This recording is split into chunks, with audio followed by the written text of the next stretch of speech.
31 août 2023. Bonjour à toutes et à tous. Bienvenue dans l'actualité, un débat. Dernier numéro donc de ce mois d'août. C'est un plaisir pour nous de vous retrouver. Les invités du jour, Koutsé Yao, le directeur du site africanligne.com, et Abbas Issaka, le patron du journal Le Mania Libéré. Koutsé, bonjour. Bonjour Anita, salut. Oh, je vais pas mal, ça va. Salut à tous les téléspectateurs. Abbas, bonjour. Bonjour. C'est quoi? C'est quelle manière d'exprimer? Donc, salut. Je vais saluer les gens. Pardon. Les gens, même les vrais gens. Salut à tous les téléspectateurs et téléspectatrices qui nous suivent en ce moment. Tu n'envoies pas de salutations à Savoie. Si tu as voulu en ligne, il est là, sa femme dit que tu lui envoies bonjour. Ah bah, nous sommes en direct, pardon. Alors, nous parlons, nous sommes en direct, pardon. Nous parlerons dans cette émission de la situation au Gabon.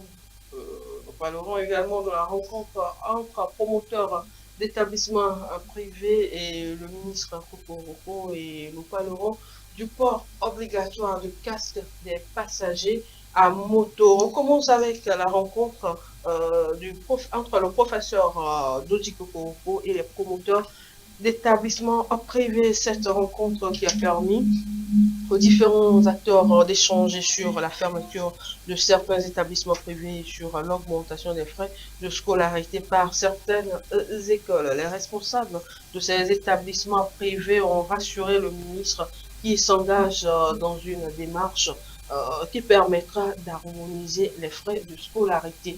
Écoutez, ma première question est à vous. Qu'est-ce qui explique cette action des promoteurs des établissements privés? D'un seul coup, les frais de scolarité ont augmenté, d'autres ont carrément doublé, hein. On peut le dire ainsi. Oui, là, je pense qu'il y Qu'est-ce qui a... a motivé ça? Ah, mais non, écoutez... C'est la vie chère qui engendre ça? Vous savez, quand on parle de vie chère, il faut qu'il y ait de l'inflation. Si l'inflation est constatée par les autorités, on sait que l'inflation a atteint un taux de 10%, 20% ou 30%. Et c'est à base de ce taux de l'inflation que chacun peut augmenter naturellement les prix de vente de ses produits. Voilà, on n'a pas identifié. C'est vrai qu'il y a une inflation née à partir de l'inflation sur les produits pétroliers, etc. Mais cependant, l'État n'a pas dit clairement que il y a une inflation de 30% et qu'il faut aligner donc les frais à ce taux-là. Donc c'est de l'anarchie. Moi, mes enfants, je payais avant 45 000 et du coup on nous dit c'est 55 000 francs pour le primaire. Mais écoutez, c'est scandaleux, je ne sais pas quoi faire. Voyez-vous, l'état de droit obéit à des règles bien précises. On ne peut pas se lever, chacun se lève de son côté, au bénéfice qu'il sent bon, il augmente sans être inquiété. Ce n'est pas possible. Ils sont peut-être dans leur business. Ah mais écoutez, même quand il y a business, il y a l'État. Et l'État contrôle les prix. L'État supervise le coût et les inflations. Et combat d'ailleurs les inflations qui sont néfastes pour la population. Voyez-vous, sinon c'est vraiment outrageant de voir que pour cette rentrée, chaque établissement double, augmente à tout va les frais d'études. Je pense que c'est une mesure à combattre, naturellement. Alors, on va en parler tout à l'heure avec les engagements pris lors de la rencontre. Avant, même question pour vous. Qu'est-ce qui explique le fait de se lever au matin et dire, OK, à partir de l'année prochaine, au lieu de 50 000, vous payez 70 000. Au lieu de 80 000, vous payez 100 000, vous payez 150 000. C'est les conséquences du relèvement du SMIC.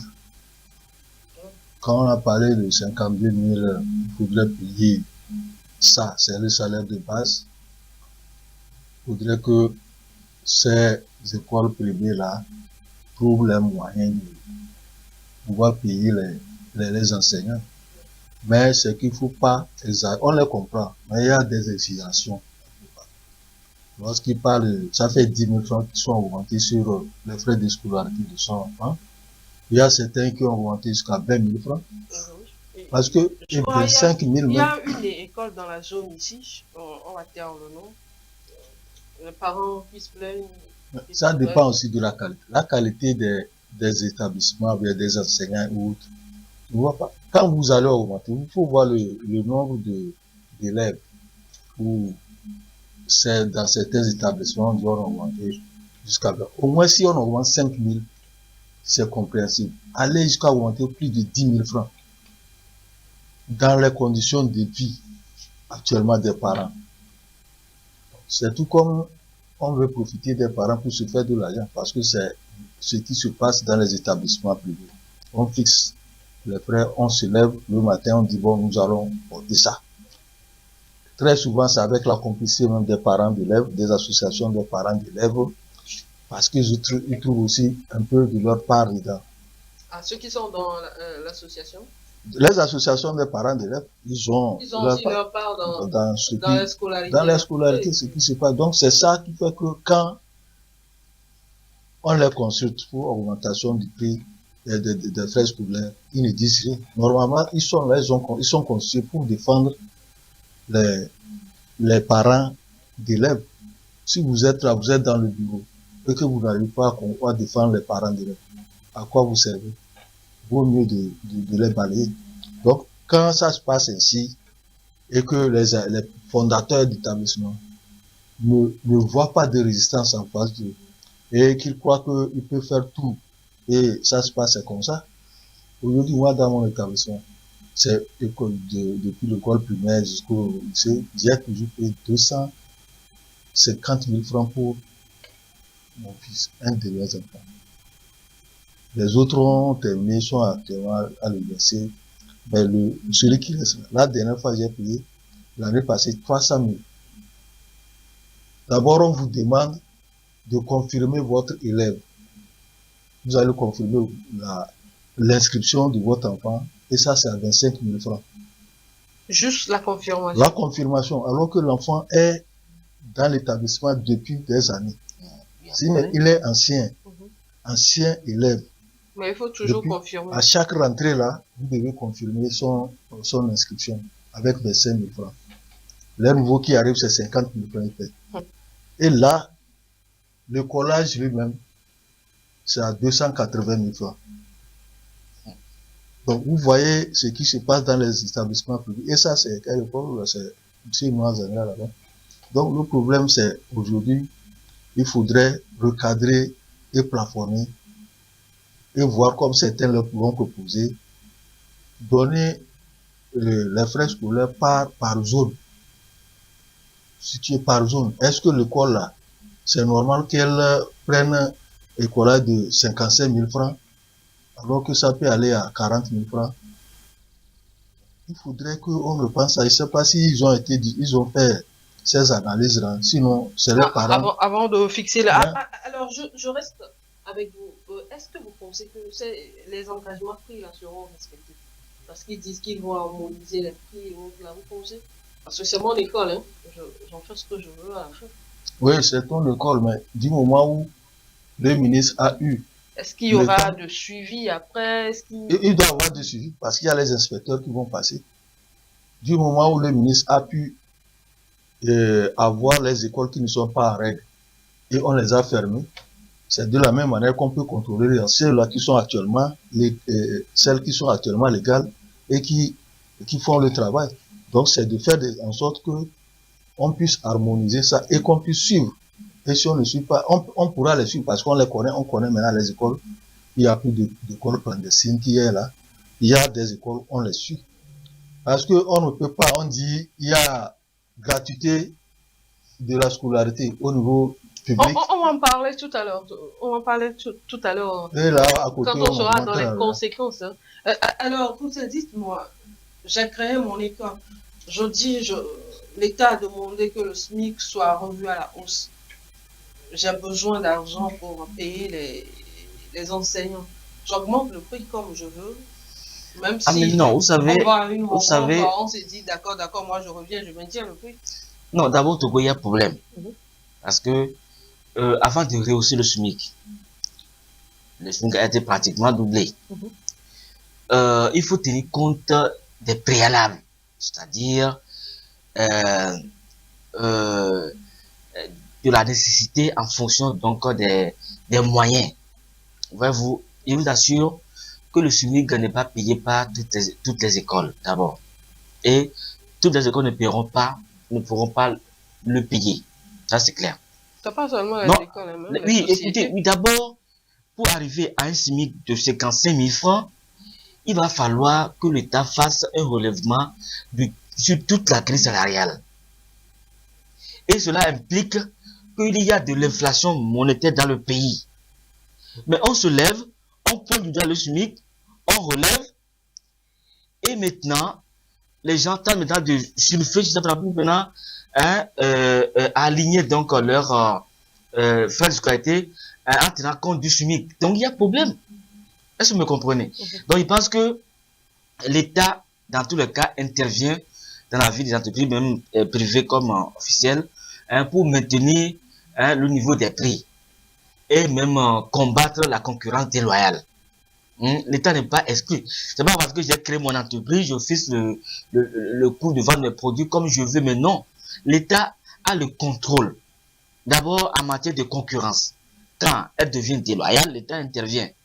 Et lorsque il y a le prix économiquement juste, qu'est-ce qu'on appelle le prix économiquement juste auquel on doit vendre un produit? Alors, si vous outrepassez, l'État intervient automatiquement. Voyez-vous? Donc, il y a certains produits, on ne peut pas les vendre. Ça dépend de la qualité, hein, oui, écoutez, de ce qui est servi dans les États. Vous allez dans certains établissements, vous êtes d'accord, et vous allez dans d'autres, vous n'êtes pas d'accord. Oui, il y a ce que nous appelons en économie le positionnement des prix. Il y a le positionnement bas de gamme et le positionnement haut de gamme. Nous sommes en économie, nous sommes d'accord. Alors, si vous voulez vous positionner haut de gamme, alors construisez peut-être une grande école avec des structures de haut niveau et faites croire aux gens que non, que ce qu'on enseigne ici est extraordinaire. Alors, vous maintenez le prix à un niveau élevé, les gens viendront, ceux que les moyens viendront. Mettez votre prix en position bas de gamme, c'est-à-dire que coût bas, vous allez également avoir beaucoup d'acheteurs et faire bénéfice également. Vous voyez déjà, néanmoins, l'État a le monopole de contrôle sur les prix et toute inflation reste toujours néfaste pour les entreprises. C'est-à-dire que l'État contrôle. Vous ne pouvez pas vous lever pour dire que parce que ceci j'augmente. Non. Il y a le prix économiquement juste parce qu'un coût se justifie. Pourquoi je vends ça à 100 000? C'est parce que il y a peut-être j'ai payé peut-être de l'extérieur tel produit, j'ai mis ceci, il y a l'électricité, je paye tout ça et on vérifie et le profit est dedans. Donc, chaque prix se justifie sur le plan économique. Alors, Abbas, quelles conséquences dans les établissements publics? On sait que dans le public, c'est de la gratuité. Dans le privé, il y a augmentation. Les conséquences doivent avoir. Les gens seront à 4 par bon maintenant. Quand on avait dit gratuité dans les établissements publics, les gens sont allés chercher les enfants dans les établissements publics pour amener. Aujourd'hui, qu'il y a augmentation, ceux qui n'ont pas de moyens, ils vont affluer vers les établissements publics. Heureusement qu'ils sont en train de faire la construction des salles de classe un peu partout. Ils n'ont qu'à multiplier. Sinon, il y aura les salles de classe seront bondées. Mais pour ces élèves-là. C'est ça qui est le problème. C'est pour ça que à 3 déjà par bon. Même les bancs sont collés. L'enseignant ne peut pas circuler entre les rangées. Il n'y a pas de rangée. Donc l'enseignant ne peut pas circuler. Il est là devant vous. Et le problème, c'est que avec cette multitude d'élèves, s'il y a plus de 70, 80, 100, l'enseignant, il n'y aura même plus de devoirs à donner, puisqu'il ne va pas pouvoir corriger les faits là à chaque fois comme ça va se passer au niveau des écoles privées. Au niveau des écoles, on évalue les enfants. À chaque semaine même, on leur donne des exercices et on vient et corrige parce que là, c'est une trentaine d'élèves par classe. S'il y a plus de triple dans les établissements publics, c'est que l'enseignant, lui, vient dans son cours et s'en va. Il n'y a plus à corriger des devoirs. C'est ça qui fait que les gens parlent de baisse de niveau. Et dans les établissements publics, il y a beaucoup de problèmes de niveau. Alors que quand vous allez dans les établissements publics, les élèves sont suivis correctement à partir des devoirs. Et lorsque même votre enfant ne travaille pas bien, on appelle le parent. pour venir, pour lui expliquer, voilà, votre enfant n'est pas fort dans ceci, pas dans. Mais au niveau de l'école publique, on ne peut pas avoir ça. Tu ne travailles pas bien. On ne sait même pas parce que l'enseignant n'a pas le temps de vous évaluer. Même la correction des feuilles, s'il l'évalue, ça va prendre beaucoup de temps. Est-ce qu'il aura le temps même de préparer ses cours? C'est des conséquences là qui sont là, mais on ne peut rien. Si les parents, on est obligé de faire avec. on est obligé de faire avec parce que les parents qui n'ont pas les moyens pour payer 55 000, 60 000 à l'heure dans une école privée vont vouloir amener leurs enfants dans les écoles. À partir du collège, ce n'est plus 60 000, les gens sont allés à 80 000. Alors, pour cette conséquence, même chose, selon vous, on est obligé de faire avec. Au niveau du secteur officiel, c'est ça? Au niveau du secteur officiel, Non, c'est que... il y a gratuité. Oui. Et de l'autre côté, il y a cherté. augmentation. Voilà, vous savez, il faut... On parle là de l'éducation des enfants. Oui. La relève de demain. Tout à fait. Vous savez, en temps normal, quand vous confiez votre enfant à un enseignant dans une classe, l'enseignant a le droit de pouvoir contrôler chaque élève. Il doit avoir des liens. Quand on lui dit que monsieur, l'élève Agbanakin, il faudra vous dire que Agbanakin, il est bien en mathématiques, il doit pouvoir connaître chaque élève. Donc, il faut un effectif normal. C'est-à-dire que l'effectif doit être harmonisé pour que ça puisse contrôler naturellement son effectif. Première des choses. Maintenant, si on doit aligner des élèves, comme ça l'enseignant perd pratiquement le fil donc de son travail, comme vient de le dire mon confrère Abbas. L'enseignant donne son cours et puis allez, il s'en va. Tant pis si l'élève fait. Bon, vous savez, quand ça arrive comme ça, dans les écoles officielles, les parents sont obligés maintenant de prendre des répétitions pour leurs enfants. Et ça fait encore d'autres coups. Nous sommes d'accord. Mais visiblement, c'est vrai, la gratuité entraîne naturellement l'augmentation exponentielle de l'effectif. Vous voyez, parce que chacun veut payer gratuit. Ceux qui ont les moyens vont donc se tourner vers les écoles privées. Voyez-vous? Donc, il faut que l'État essaie de construire davantage les salles de classe pour pouvoir aérer les choses, recruter davantage les enseignants, pour qu'il y ait un contrôle. Oui, il faut que ces concours débouchent sur des recrutements et qu'on fasse des contrats solides aux enseignants qui puissent bien s'occuper des élèves. Et à un nombre juste dans une salle, peut-être 50, 45, 50, là l'enseignant il contrôle naturellement son effectif.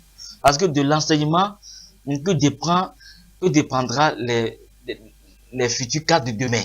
Si l'enseignement n'est pas bien donné, nous aurons des cadres de demain qui vont voler, des cadres qui ne sauront pas comprendre ce qu'on appelle justice, des cadres qui ne savent pas déjà. Donc, non, écoutez, parce que à partir du moment où les enseignants sont nos maîtres, nous les imitons.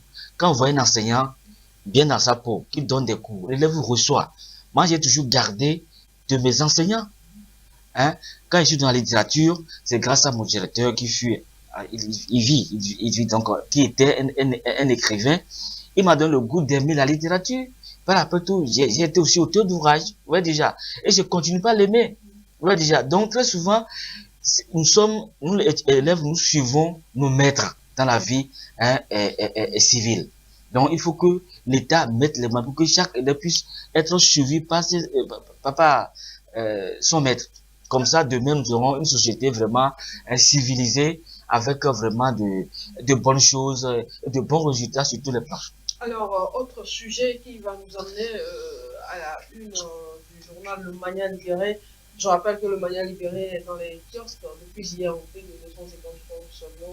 Vous pouvez également aller dans les commentaires quand l'émission sera postée, vous demandez à voir la parution d'hier.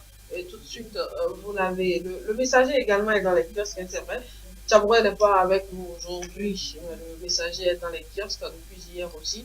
Au prix de 250 francs seulement, vous pouvez retrouver le messager sur TikTok, Facebook, je crois Twitter également. Hein.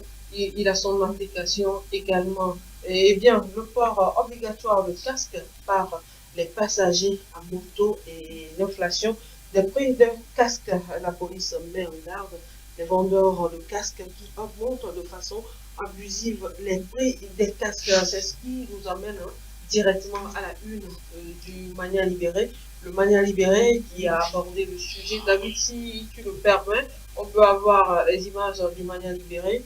Casque obligatoire pour toute personne à moto.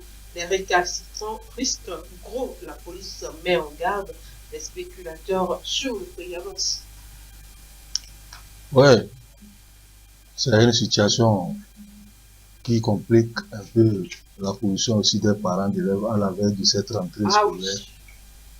Or, vous avez vu que lorsqu'on a demandé le port de c'est une opération feu tricolore, c'est la suite logique de l'opération feu tricolore. Aujourd'hui, en même temps qu'on contrôle au niveau des feux tricolores ceux-là qui vont violer, est venu s'ajouter le port de casque obligatoire. Donc tout le monde, les passagers et le conducteur, sont obligés de porter leur casque. En venant, j'ai vu que beaucoup sont en train de rentrer dans la danse. Aujourd'hui, quand vous passez, on te perd toute la journée. C'est ce que risquent ceux-là qui ne vont pas porter de casque. Parce que toi, un passager, quand tu ne portes pas de casque, on te bloque. Tu as toute la journée à passer. Si tu as des activités à faire, c'est que c'est gâté pour la journée. Et puis c'est l'argent qui passe à côté de toi. C'est l'argent qui passe à côté de toi. Donc, pour éviter tout ça, il y a certains qui disent je ne peux pas porter le casque que porte tout le monde. Ça c'est normal, non? Aujourd'hui, les gens qui veulent utiliser les émigrants bien les motos sont obligés d'aller s'acheter des casques. Et j'en vois, maintenant quand tu vois même des gens circuler, ils tiennent en même temps leur casque, leur propre casque. Nous avons casque sans moto. Casque sans moto. Seigneur. Donc, vous passez, c'est ça. Donc, vous passez, peut-être que ça peut t'inciter à acheter une moto avec le casque. Donc, c'est ça, quand les gens ont vu, les vendeurs de ces casques-là ont vu que c'est comme ça, les gens sont en train d'acheter des casques, ils font de la spéculation, ils augmentent, le casque qui était vendu à 3500 est devenu 6000. Celui qui est vendu celui qui est vendu à 7000, c'est 12 000 que tu vas le prendre. Et tout ça là, c'est parce que les gens veulent profiter aussi de la situation pour s'enrichir. Alors que les casques étaient là, gratuitement, personne ne s'approchait. Aujourd'hui, c'est comme ça l'homme est. C'est-à-dire qu'on dit le malheur des autres fait le bonheur des autres, des uns fait le bonheur des autres. Et lorsqu'on a crié, on dit non, il faudrait que l'État puisse avoir son œil dedans et faire des tests. Ils ont fait le communiqué, le ministère du Commerce a fait un communiqué pour dire que les casques doivent être vendus. Mais seulement le communiqué n'a pas dit, nous a pas dit à combien il faut acheter le casque. Parce que très souvent, quand vous arrivez, si c'est le casque, le prix du casque normal, le ministère du Commerce devait avoir au moins la situation de vente de ces casques. Il nous dit que le casque qui se vend à 3 000 doit être vendu à 3 000. Un bon casque qui se vend à 7 000 doit être vendu à 7 000. Si quelqu'un dépasse ça, il est sanctionné. J'ai vu qu'on a fait descendre même les contrôleurs du ministère du Commerce au niveau des vendeurs de casques. Il y a même un numéro vert, je crois. Il y a un numéro vert. Donc si on donnait au moins le prix du casque normal et que quelqu'un veut vous tricher en vous vendant le double du prix, vous allez appeler le numéro vert. Donc, est-ce que la personne doit te laisser le temps d'appeler? C'est ma boutique, non? Si c'est bon, je m'en vais et puis je pars parce que je m'en vais, je vais aller acheter quelque part. Je vais appeler pour qu'on vienne lui faire des problèmes, même si c'est sa boutique. L'État a tous les moyens de contrôler ce qui se passe.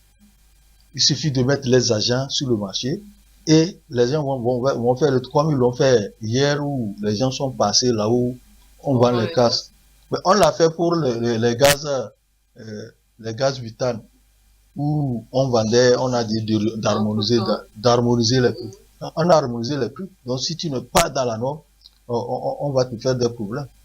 C'est ça. Quand la police même avait... On peut dire que c'est parce que je l'ai acheté à tel prix que je le revends à tel prix. Mais il n'a qu'à démontrer qu'il l'a acheté à tel prix. C'est pour cela que j'ai dit que dans le communiqué du ministère du Commerce, on doit fixer les prix, nous situer. Comme on l'a fait pour les gaz, on dit que les gaz devaient être vendus quand il y avait spéculation, et même ils ont donné les prix. On pouvait le faire aussi pour les casques, parce que c'est la protection de la population. Quand on a imposé... Quand vous avez 2 enfants déjà, après les fournitures, vous devez acheter 2 casques. 2 casques. 7 000 minimum, ça fait 14 000. 14 000. Sans plus compter plus le collage. Ouais, donc à cette nouvelle rentrée-là, quand les parents sont en train de penser... Ça devient compliqué. Je comprends pourquoi les parents sont nerveux. Actuellement, alors, est-ce que ces menaces de la police, du responsable de la police et du ministère du Commerce, ces menaces vont freiner ces revendeurs de casques? Bon, vous comprenez que... Les gens sont dans la recherche du gain. Oui, attendez. Il y a ce que nous appelons en économie la loi de l'offre et de la demande. Alors, quand la demande augmente, les prix montent. C'est ce que nous voyons actuellement. Subitement, la demande est forte en matière de casques. Et les prix vont naturellement augmenter. Maintenant, il appartient à l'État. Parce que l'État observe, l'État n'est pas toujours en marche. L'État observe l'évolution des prix sur le marché. L'État, le ministère du Commerce dont il est question, sait comment les produits sont importés de l'extérieur, à quel coût, combien coûte la douane, pour dire combien on doit vendre économiquement ce produit sur le terrain. C'est que l'État doit absolument contrôler les prix et intervenir lorsque le prix est faussé quelque part. Pour les pays de grande civilité, l'État maîtrise l'évolution des coûts. Nous avons des indices de variation qui dépendent des facteurs extérieurs parfois. Est-ce que vous voulez dire que ici, l'État... Non, écoutez, il n'y a pas une maîtrise. Moi, le casque, je l'ai payé il n'y a pas longtemps, 5 000 euros, tout me dit 7 000 francs. Pourquoi? 2 000 francs de plus? À qui vais-je m'adresser? J'ai dû l'acheter comme ça. Il y a un numéro. Ah, il n'y avait pas de numéro. Voilà, à qui? Vous voyez déjà. Donc, l'État, il s'est pratiquement dans tous les domaines. Hein? Donc, en temps de paix, lorsqu'on n'écrit pas, les gens font de la spéculation. L'État ne s'intéresse pas à ça. Voyez-vous. Donc, l'État doit pouvoir se lever maintenant. D'abord, le port de casque obligatoire pour passagers, c'est une bonne chose. Moi, j'approuve d'abord. J'ai fait un accident, regarde les mains. Sans le casque, je ne suis plus vivant aujourd'hui. J'ai fait un accident, j'ai des écorchures partout. Ma fille, j'ai passé 2 semaines à l'hôpital, aux soins. Voyez-vous. Donc, porter un casque, c'est une nécessité pour tout citoyen normalement. Vous voyez déjà. Sauf que, c'est vrai, la mesure est venue un peu brute. Il faut donc sensibiliser. Justement, par rapport à cette opération Feu Rouge. Oui. L'opération Feu Tricolore. Oui. L'opération en elle-même. Oui, c'est une bonne chose. C'est une bonne chose. Imaginez, moi j'ai fait mon accident. Je vous explique. Je revenais quelque part. Il y avait derrière moi un motocycliste, dont je regardais le rétroviseur qui me suivait. C'est-à-dire, je sentais que quand je ralentis, il ralentissait. Je dis, bon, c'est le cas, je vais le serrer pour qu'il puisse partir. Dans cette gymnastique, le monsieur a réussi à prendre le guidon. Donc, pour pousser mon guidon. Quand j'étais pas solidement j'étais pas solidement, eh bien, je suis allé complètement tomber. Voilà. Et il est parti, il s'est barré pour voir, c'est un idiot, comment il est tombé, il est parti complètement. Voyez-vous? Donc, nous avons dans la circulation, toutes sortes de kidam, oui, de gens de n'importe. Donc, il faut quand même se protéger. Ça, c'est une bonne chose. Ma fille, elle n'avait pas de casque. Avec ma fille, elle n'a pas de casque, donc, elle est allée tomber devant moi. C'était un choc un peu violent. Vous voyez déjà, je saignais partout.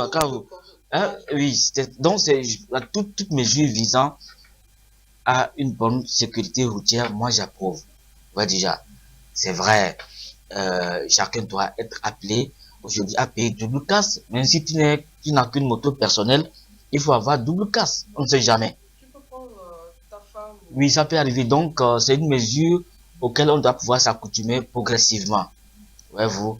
Donc, moi, je n'ai pas d'objection en la matière. Feu tricolore, je salue. Il y a des gens qui violent le fait allègrement, même des corps habillés. Apprenons à être des citoyens responsables. Ça y va de l'état de droit des libertés que nous voulons construire au Togo. Alors, Abbas, l'opération Feu tricolore, comment vous l'appréciez? Ouais, c'est normal, non? On l'a toujours dit ici. On ne peut pas permettre aux gens de violer le pays n'importe comment. En même temps qu'on fait cette opération peut être il ne faut pas qu'on oublie les autres vices, les autres violations du code de la route que les gens font. C'est-à-dire le téléphone au volant. Les gens Mais qui... pourquoi jusqu'alors ce phénomène-là, on n'arrive pas à trouver une solution pour ça, le téléphone au volant? C'est ça. Il y a des Hier, récalcitrants. dans une émission ici, il y a les dames font une émission matinale. Dans l'émission, j'apprends que quelqu'un était à vélo. À vélo, oui. Avec un téléphone. Les gens à moto, ils font téléphone le téléphone. Au lieu, tu fais t'arrêter. Pour arrêter ça, parce que Mais on il faut a dire la plupart des accidents sont causés. C'est ça. Hein. Oui. Donc c'est ça. Donc les gens qui perdent le guidon et qui perdent le contrôle des engins. C'est ça. Parce qu'il faut reconnaître que on a dit, il y a des mesures qui sont prises, des sanctions. C'est mis même, c'est pris que quand tu as pris au téléphone au volant, tu dois payer une amende de 5 000. Mais je ne sais pas pourquoi les gens continuent pas le faire. S'il y a une urgence, parce que peut-être que tu es au téléphone au volant, on t'annonce une mauvaise nouvelle et tu perds tout, tu perds le contrôle de la voiture. Vaut mieux de s'arrêter et tu prends ton téléphone. Alors, ça prend combien de temps? Même si c'est 1 heure. Tu descends carrément, tu montes tes vitres complètement et puis tu fais ton téléphone. Mais tu vas voir les policiers, ils sont là, en train de circuler. Même les gens qui ont moto avec embrayage, ils prennent le téléphone. Le feu rouge est là-haut, ils ne regardent même pas, donc ils violent.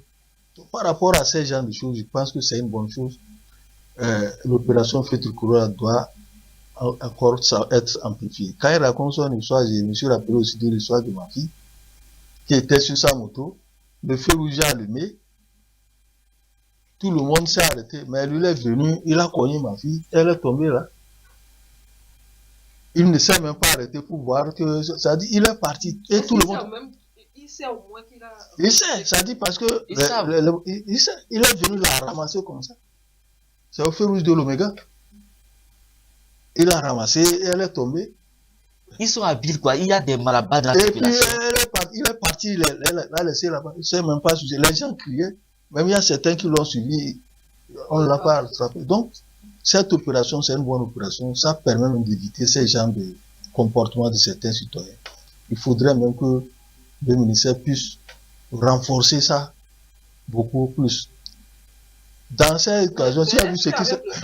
Les policiers ne vont pas quitter. Avec le temps, mais c'est pas tout. Ils vont être diminués. Quand les policiers ne sont pas là, c'est autre chose. Ouais, on va les diminuer. Avant, les policiers sortaient pour surveiller. C'est que, avec cette opération, on a augmenté le nombre d'agents. Sinon, les agents étaient là au Feu Tricolore pour vérifier. Désormais, ça va être encore plus sûr. Même si leur temps arrive, ceux-là qui sont là, il y a la brigade motorisée qui reste souvent là-bas. Par rapport au casque, vous avez vu ce qui s'est passé à Karaya Sokodé. Ça, là, c'est l'incivisme. On veut vous protéger et vous renvoyez les gens, vous dites que vous n'allez pas faire. Je pense qu'il faut aller sensibiliser correctement les gens de l'intérieur parce que je pense qu'à Lomé, les gens sont en train de comprendre la nécessité de se protéger. Mais à l'intérieur, ce n'est pas encore le cas. Je me dis que c'est peut-être à Lomé qu'il y a les plus graves cas d'accident. Oui, mais si c'est aussi, hein. À l'intérieur, hein. C'est que nous sommes à Lomé, c'est ça que nous sommes en train de voir. Peur de la mort à Lomé. Non, quand nous sommes à l'intérieur, tu vas constater qu'il y a aussi des accidents mortels là-bas. Il y a accidents partout. Il faut faire très très attention.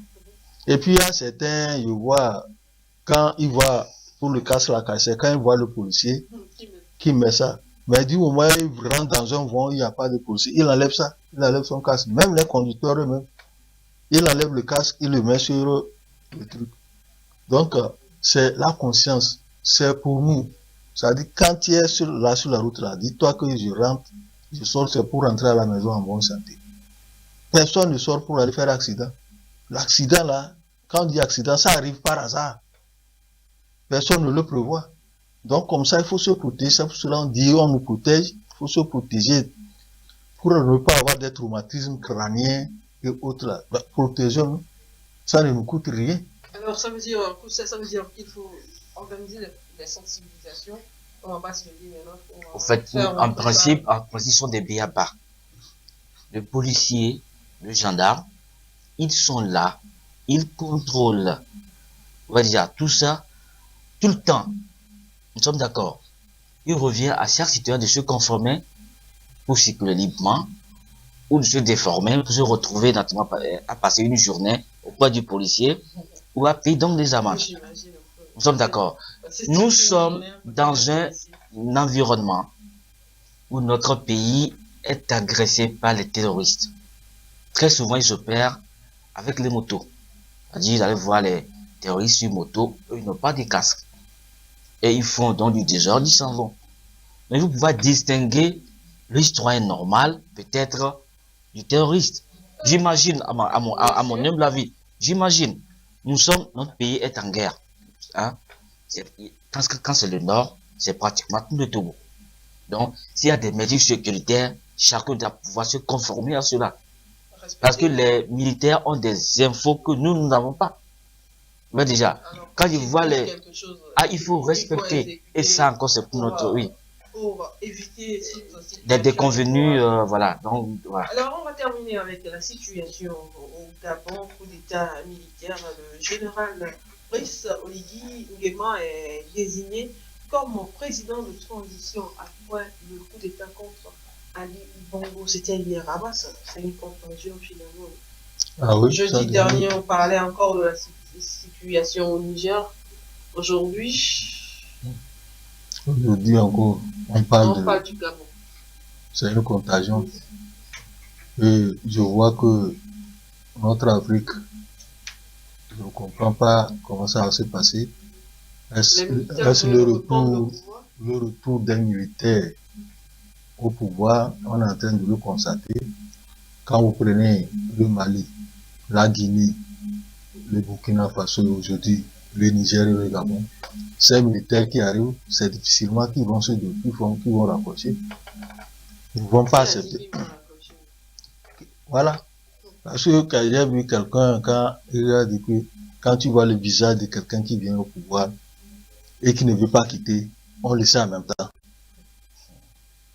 Ce monsieur même, c'est quelqu'un, comment Brice, mais c'est l'homme de la maison. C'est l'homme de la maison. On faisait sa biographie sur un média international. Il est le responsable de la garde présidentielle. C'est depuis, il était l'aide de camp de Al-Hajj Omar Bongo, Bongo père. Jusqu'à ce qu'il ait des problèmes, il est revenu en 2019. En 2016, c'était cette garde-là qui avait détruit le QG de l'autre nom, de Jamping. Ouais, c'est eux qui ont fait le mot. Moi, j'ai dit que ce coup d'État-là, ils le voulaient.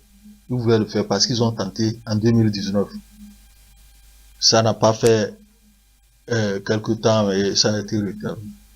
Aujourd'hui, par rapport à ce coup, je dis, il y a quelque chose derrière que les gens ne comprennent pas. C'est quoi cette chose? Cette chose-là, c'est que le monsieur, est-ce que vous pouvez comprendre qu'on fait un coup d'État et je dis, on proclame les résultats à 3 heures du matin et à 4 heures, on dit on fait un coup d'État. Alors que celui-là, l'opposant est en train de réclamer sa victoire. Il réclame sa victoire. Comme si vous voulez rétablir l'ordre, demandez qu'on recompte les voix. Ne dites pas que vous annulez complètement l'élection, le vote. Ça veut dire que vous prenez là. On ne veut pas, on veut que le pouvoir reste à la maison. On ne veut pas que le pouvoir bascule du côté de l'opposition. Donc les militaires, ceux-là qui ont pris le pouvoir, d'abord il est le cousin de Ali Bongo. Ils sont du même village. Et que si le pouvoir quitte la maison Bongo, les gens vont avoir des problèmes. Donc il ne faudrait pas que l'opposition arrive. Donc c'est là. Mais si c'est ça, est-ce qu'il avait besoin de renvoyer déjà certains vocats Ouais, il la renvoie. Ça, moi je vois que c'est une comédie qui est en train de se jouer là-bas. Parce que Ali Bongo, On a vu les images du président hier qui appelait à l'ordre. il appelle à l'aide, ça aussi, on va faire du bruit comment? C'est le bruit qui va le faire sortir de là. Lui, il est malade. Les militaires savent qu'il est malade. Lui-même, il sait qu'il est malade. Et le médecin qui a validé ça est avec lui. Donc, il est avec lui. Donc, le problème, c'est que le coup d'État là était bien préparé et mis dans l'armoire. Les gens là attendaient une petite occasion pour déclencher. Et l'occasion s'est présentée.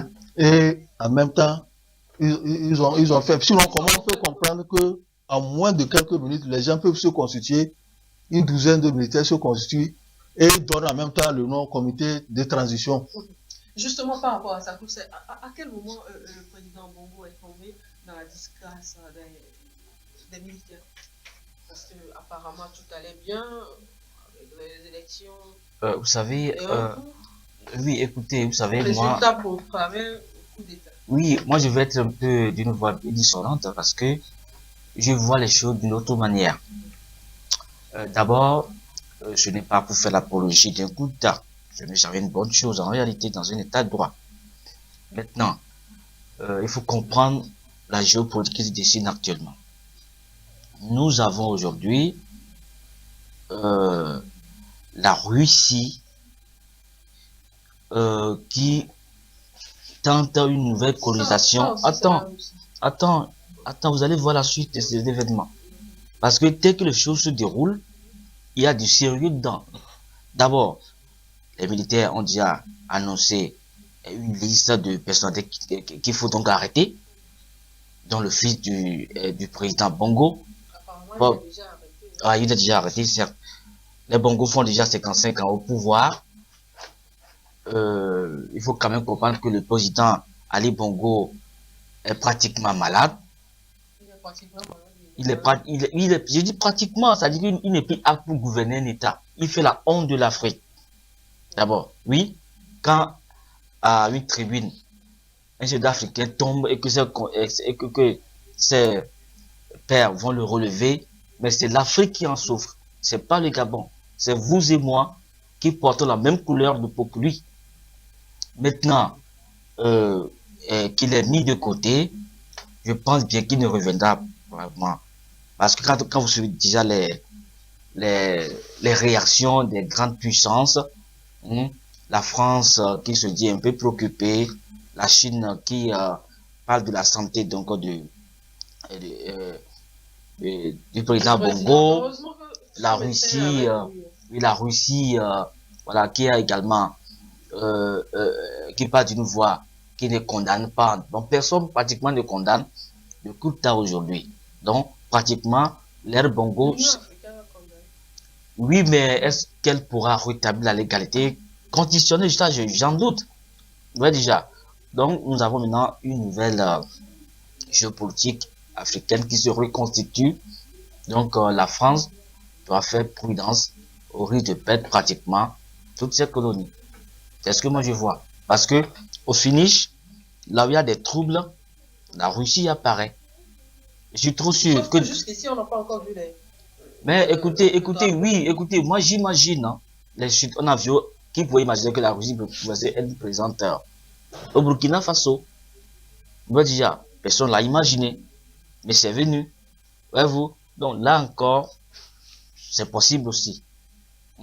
Donc c'est une guerre aujourd'hui entre les grandes puissances qui se transportent aujourd'hui sur le sol africain. La Russie. Les frais de la guerre. Oui, parce que vous avez le Poutine maintenant qui veut détruire l'économie française en Afrique en attaquant donc ses colonies. La France maintenant, vous allez voir que dans les 10 prochaines années, la France va reculer sur le plan économique. Il y aura beaucoup plus de troubles en France. Elle ne pourra pas plus faire face à certaines dépenses sociales. Il y aura donc la grogne sociale. Voyez-vous. Donc, c'est la France qui perd lorsqu'il y a un coup d'État dans un pays francophone. Alors, et c'est la conséquence du fait que la France, à mes moments de fin, vous profitez plutôt pour conclure en même temps. Bon, pour conclure, je pense que pour Ali Bongo, avant qu'il aille se Oui, reposer, c'est pas rapport au sujet. oui, qu'il aille bien se reposer et que les Gabonais se reconstituent de manière à avoir une gouvernance libre, démocratique qui implique pratiquement tous les acteurs. Alors, Abbas, on va conclure avec le Gabon. Le Gabon, là, c'est ce qui se passe. C'est que les gens ne C'est à veulent. préparer, Ouais, non préparer. ouais, les gens ne voulaient pas de Bongo, famille Bongo. C'est ça qu'il faudrait que ça, il quitte. C'est ça, même ils l'ont mis à la retraite immédiatement. Les militaires l'ont mis à la retraite. Maintenant, le problème, si les militaires là, qui ont pris le pouvoir, ils pouvaient organiser une transition courte. Puisque le Gabon, le problème du Gabon est différent du problème du Sahel. Celui-là, c'est pas chose. Ici, c'est un problème de longévité du pouvoir. Et on est arrivé jusqu'à organiser des élections. Puisque quand on prend le Gabon, il n'y a pas de crise sécuritaire ou quoi que ce soit comme ça. Ici, c'est un problème. Il faut faire partir une famille. Et c'est ça qu'ils ont réussi à faire. Mais s'ils ont réussi à faire, comme je l'ai dit tantôt, il faudrait dire qu'on fait le recomptage des voix et on remet le pouvoir à celui qui a gagné. Ça s'est passé au Zimbabwe, je crois, où l'opposant a réclamé, revendiqué que c'est lui qui a gagné. On a recompté les voix pour remettre le pouvoir à celui qui a gagné. C'était, non, pas Yaya Jammeh. Yaya Jammeh, c'est le Gambie, hein. C'est le Gambie. Donc, ils ont repris le pouvoir pour remettre à celui-là qui a gagné. Aujourd'hui, vous prenez le pouvoir et vous annulez toutes les élections, vous suspendez toutes les élections. Ils ont envie de rester. C'est pour ça qu'il dit que tout le monde. Ils ne sont pas venus faire le palabre de l'opposant. Non, tout le monde, ils ne sont pas. C'est pour ça qu'ils ont annulé. Ils ne sont pas venus faire le palabre de l'opposant. Ils ne veulent pas que le pouvoir bascule dans les mains de l'opposition. Donc, ce que tout le monde veut. Garder le pouvoir. Garder le pouvoir. Parce dans que dans leur camp. Plus de Bongo. Oui, dans le tout, c'est un peu, moi, c'est mon analyse, mon idée, ça. Parce qu'aujourd'hui, si le pouvoir change de camp, en attendant, c'est pour cela que tout le monde les appelle à faire une transition très courte. Des gens disent 6 mois. Parce que le Gabon n'est pas en crise. Vous êtes venu annuler qu'à moins de 6 mois, vous pouvez organiser les élections là pour que le peuple puisse s'exprimer normalement. On ne peut pas encore dire qu'on va faire une transition de 3 ans. Parce que comme ils ont dénommé le truc comité de transition et de réforme des institutions, ce qui veut dire qu'ils vont prendre le temps. Ils vont prendre le temps pour le faire, avant de le faire. Le temps pour tout le monde. Tous les camps. C'est ça, parce que les militaires, quand ils arrivent au pouvoir. Et maintenant. Quand ils arrivent au pouvoir, on sait comment ça commence. Est-ce que vous pensez que cette transition sera de courte durée? C'est ce que tout le monde appelle à cette transition de courte durée. Tout le monde l'appelle. Parce qu'aujourd'hui, quand les gens condamnent, la France a dit qu'elle condamne, mais elle suit l'évolution de la situation. Tout le monde suit l'évolution de la situation. Nous, on attend de voir. Mais c'est que il faudrait que cette transition-là ne dépasse pas 1 an, au plus, 12 mois. Ça suffit. Merci à vous, Abbas. Merci à vous. C'est mon plaisir, Anita. Chers téléspectateurs. Merci à vous de nous avoir suivis. On se donne rendez-vous mardi à partir de 10h.